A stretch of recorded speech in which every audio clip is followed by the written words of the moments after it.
Imagine a place in North America that has hardly changed in thousands of years. 500,000 square kilometers of unbroken, rugged mountains, interrupted here and there by forested valleys and seldom-traveled highways, linking a handful of small villages. A land where more people lived 100 years ago than do today, where moose and caribou still outnumber people 10 to 1, where there is a wolf for every 5 humans. The Yukon is a vast mountain wilderness. It occupies the northwest corner of the Great Western Cordillera, a long chain of high mountain ridges that stretch the length of North and South America. It is hard to stand anywhere in the Yukon and not see a mountain.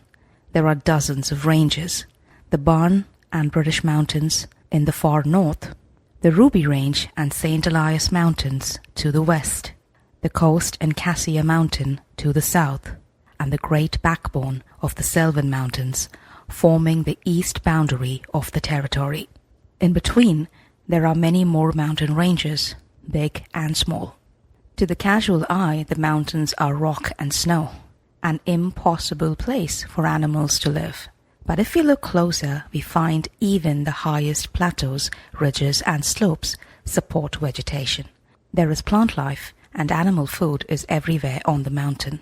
And a handful of Yukon herbivores have found ways to thrive in the mountain world.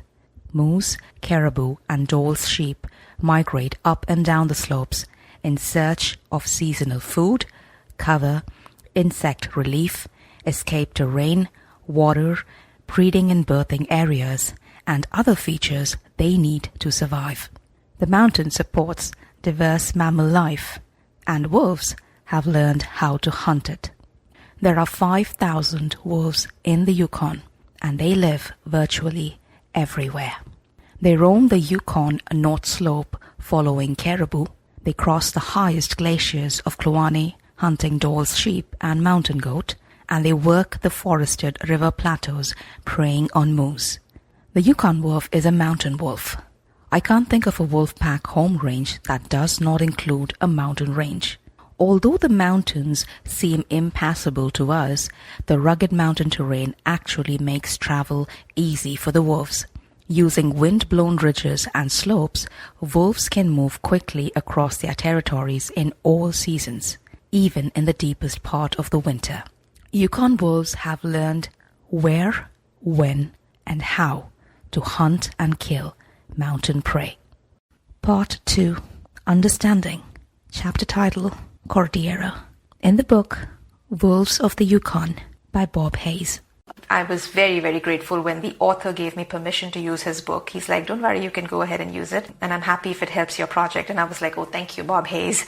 So thank you, Bob Hayes. I will be using his book, Wolves of the Yukon, in many different ways. I might read certain chapters to you to explain the context, right, or why this, that, when, at this time.